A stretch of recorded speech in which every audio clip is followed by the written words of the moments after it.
భారతదేశంలో అత్యంత తక్కువ అక్షరాస్యత ఉన్న రాష్ట్రం ఆంధ్రప్రదేశ్. చివరికి బీహార్ కంటే ఏపీ పరిస్థితి ఘోరంగా ఉంది. కేంద్ర ప్రభుత్వంలోని ministry of statistics and programme implementation విభాగం వారు 2023-24లో నిర్వహించిన సర్వే ప్రకారం బీహార్లో అక్షరాస్యత 74.3% ఉంటే ఆంధ్రప్రదేశ్లో చదవడం రాయడం వచ్చిన వాళ్ళు 72.6% మంది మాత్రమే ఉన్నారు. పక్కన తెలంగాణలో 76.9% అక్షరాస్యత ఉంది.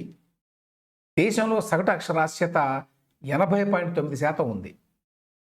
ఇట్లా చదవడం రాయడం రాని వాళ్ళల్లో అట్టడుగున ఉన్న ఆంధ్రప్రదేశ్ని అంతర్జాతీయ టెక్నాలజీకి కేర్ ఆఫ్ అడ్రస్గా మార్చాలి అని ముఖ్యమంత్రి చంద్రబాబు నాయుడు గారు తాపత్రయపడుతున్నారు. క్వాంటమ్ వ్యాలీకి కేంద్రంగా రాష్ట్రాన్ని రూపొందించాలని కళ్ళగంటున్నారు. అక్షరాస్యతలో బీహార్ కంటే వెనకబడిన రాష్ట్రాన్ని కటింగ్ ఎడ్జ్ టెక్నాలజీకి కేంద్రంగా చేయాలనుకోవడం నేల విడిచి సాము చేయటం కాదా? అత్యాధునిక సాంకేతికతను అందిపుచ్చుకోవాలంటే ముందు ఆలు నేర్పాల్సిన పని లేదా? ఇప్పుడు అందుబాటులో ఉన్న టెక్నాలజీతో 100% అక్షరాస్యత సాధించడం పెద్ద పని కాదు. దాని మీద ఎందుకు దృష్టి పెట్టడం లేదు?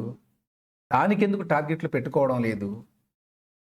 అక్షరాస్యతలో అధోస్థానంలో ఉండి టెక్నాలజీలో అందలాలు ఎక్కుతామనడం గాలిలో మేడలు కట్టడం కాదా?